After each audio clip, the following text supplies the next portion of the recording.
Hello les signes d'air et bienvenue pour vos énergies du moment. Alors cette guidance, elle va s'adresser à vous si vous êtes Gémeaux, Balance ou Verseau. La première ligne sera pour les Gémeaux, la deuxième les Balances, la troisième les Verseaux. La première colonne va nous parler de la situation, la deuxième des blocages et la troisième des conseils. Alors si vous voulez directement accéder à la partie qui vous concerne ou qui vous intéresse, regardez dans la description de la vidéo, je vais vous mettre les différents timecodes et quand vous cliquerez dessus, vous pourrez normalement accéder à la bonne partie de la vidéo.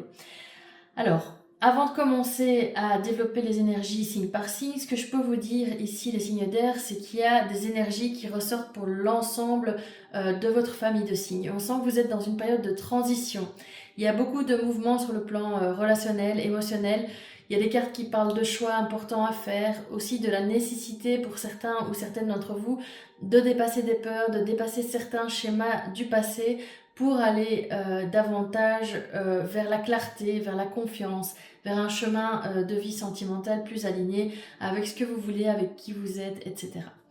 Donc on va commencer tout de suite, comme je le disais, par les Gémeaux et par la première colonne qui va nous parler de la situation. En situation, les Gémeaux, vous avez la Lune et le Cavalier de coupe. La Lune, c'est une carte qui parle d'intuition, aussi de quelqu'un qui ressent des émotions assez fortes, mais de doute aussi et de flou.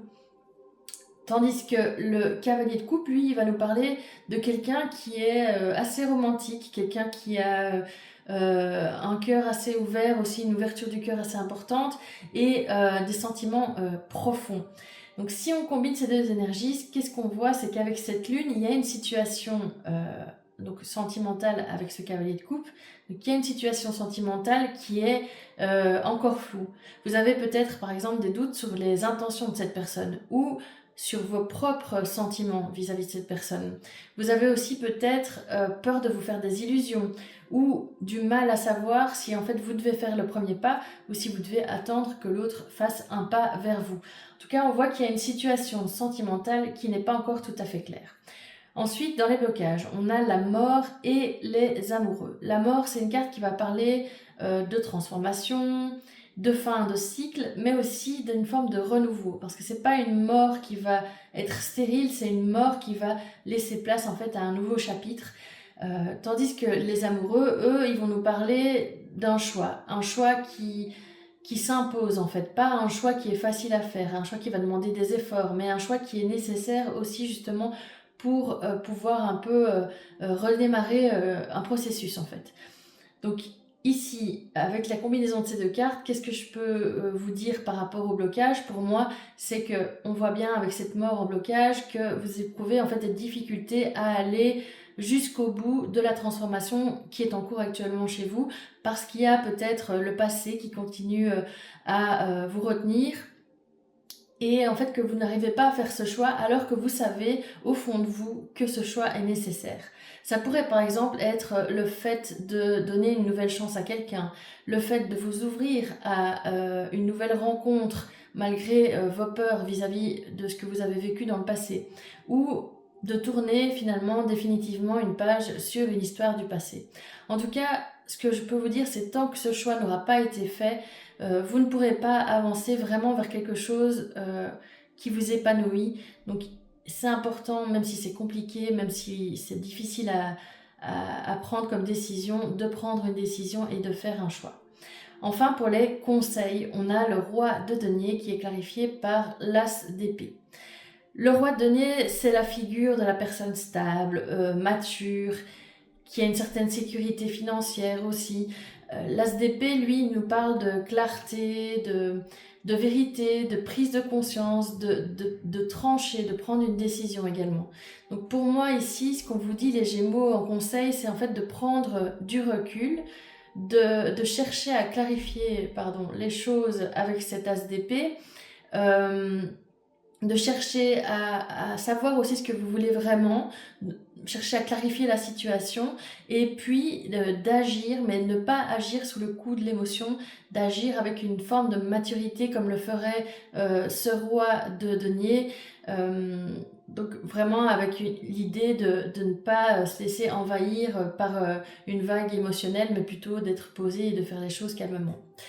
Voilà pour vous les Gémeaux. On va passer maintenant aux balances avec la situation. En situation, on a le pape et l'as de coupe. Le pape, il va parler de valeurs, de structure, d'engagement aussi. C'est une carte qu'on associe parfois au mariage également. L'as de coupe, lui, il parle d'une ouverture du cœur, d'un potentiel, d'un nouveau départ émotionnel qui est là, qui est bien présent. Donc pour moi ici, si on associe ces deux cartes, je pense qu'on peut nous parler d'une relation sérieuse, en tout cas d'une relation qui est vouée à le devenir. Et on voit qu'il y a des sentiments sincères entre vous, que vous avez envie de construire quelque chose de durable, de vous engager davantage, de passer à l'étape supérieure. Donc par exemple, ça pourrait éventuellement effectivement être un projet comme le fait d'emménager ensemble, de se marier, d'avoir un enfant, etc. Enfin vraiment un gros projet de vie où ça peut nous parler aussi d'une relation qui prend petit à petit de l'importance en fait, une relation où on sent que vraiment les choses elles peuvent aller vraiment loin. Ça peut être quelqu'un avec qui vous allez pouvoir construire quelque chose sur le long terme.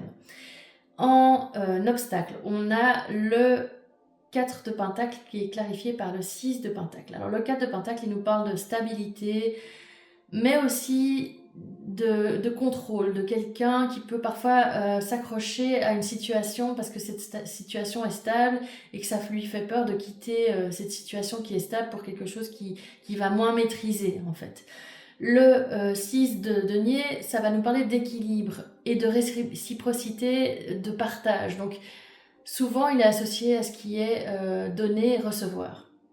Donc comme ces deux cartes elles sont en blocage, qu'est-ce qu'on peut dire ici?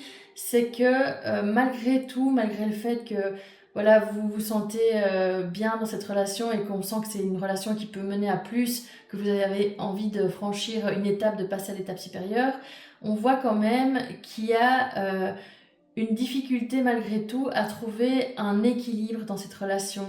Vous avez peut-être peur de perdre une certaine forme de liberté ou de changer vos habitudes. Si par exemple vous commencez à emménager avec quelqu'un, évidemment ce ne sera pas la même chose que si vous vivez cette relation en restant chez vous. Ou de franchir l'étape du mariage, par exemple, on sait tous et toutes que ça peut vraiment avoir un impact sur une relation. Donc on voit qu'il y a ce genre de réflexion chez vous, et puis il peut aussi y avoir une forme de déséquilibre dans le donner et le recevoir. Peut-être que vous avez l'impression de donner plus que l'autre ou inversement évidemment, puisque comme vous le savez, les cartes, les énergies, elles peuvent être interchangeables dans le tarot.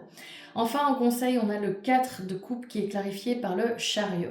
Le 4 de coupe, il va nous parler de recul, d'introspection, de réflexion, tandis que le chariot, c'est un peu une énergie opposée. Ça va nous parler de mouvement, de progression, d'avancer et aussi parfois justement de prendre une décision.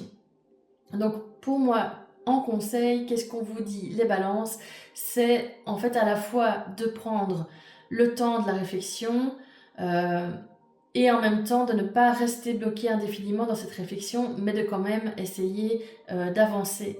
Donc l'idée c'est d'analyser la situation, de prendre du recul, c'est ce qu'on dit avec le 4 de coupe, mais aussi d'éviter de camper sur ses positions et de rester bloqué. Donc de passer à l'action et de faire avancer la situation quand les choses seront claires pour vous. Et enfin, on va terminer avec les Verseaux. Alors les Verseaux en situation, vous avez le 8 de bâton qui est clarifié par le 10 d'épée. Le 8 de bâton, il va parler de communication. Il peut aussi parler de mouvement, d'accélération des choses, d'une sorte de tourbillon émotionnel, sentimental, etc. On sent que les choses, elles bougent assez rapidement. Le 10 d'épée, lui, il va parler d'une fin de cycle, d'une rupture. Ça peut être une rupture vraiment physique avec quelqu'un, ça peut aussi être une rupture avec d'anciens schémas, des façons de penser, etc. Donc si on combine ces deux énergies en situation pour vous les Verseaux, on voit qu'il y a une situation qui recommence à bouger petit à petit après une période de stagnation. Ça peut aussi parler d'une reprise de contact ou d'une discussion importante qui se profile. En fait, on sent qu'il y a quelqu'un qui a envie d'aborder une situation sous un autre angle, de se donner la possibilité de tourner une page et d'aller de l'avant. Et pour ça, ça va passer justement par une forme de communication.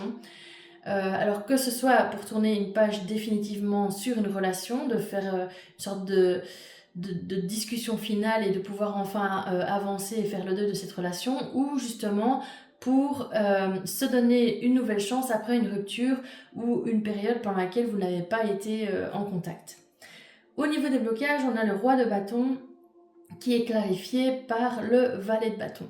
Alors le roi de bâton, c'est la personne qui a confiance en elle, qui a de l'assurance, qui n'a pas peur de s'affirmer en fait.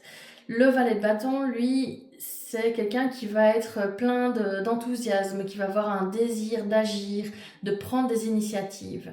Donc ici pour moi, comme c'est en blocage, ça va venir être, les énergies vont être en fait inversées. Donc l'idée, c'est que ce roi de bâton en blocage, il va nous dire en fait que malgré cette envie d'agir avec le valet de bâton, il y a quelqu'un qui manque de confiance. Alors quelqu'un qui manque de confiance en soi ou par rapport à ce que l'autre pourrait penser.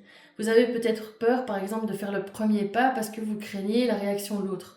En tout cas, il y a une forme de retenue dans ces énergies, de manque de confiance, etc., qui en fait freine une initiative.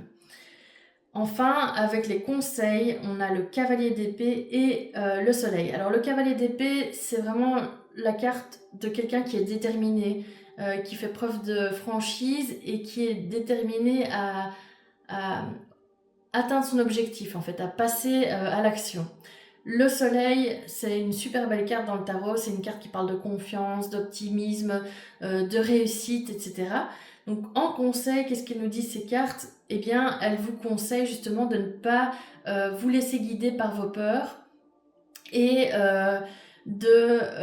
si vous ressentez le besoin de parler, de le faire en fait, d'avancer vers votre objectif avec une certaine forme de transparence, de franchise, d'honnêteté et aussi une détermination. Le cavalier d'épée, il est vraiment déterminé. Et surtout, avec ce soleil, ce qu'on vous dit, c'est que il faut que vous croyiez davantage en une issue positive. Parce que quand on est dans la négativité, forcément, on entraîne des éléments, des situations négatives. Mais si on voit le positif, si on garde une attitude positive, on attire le positif.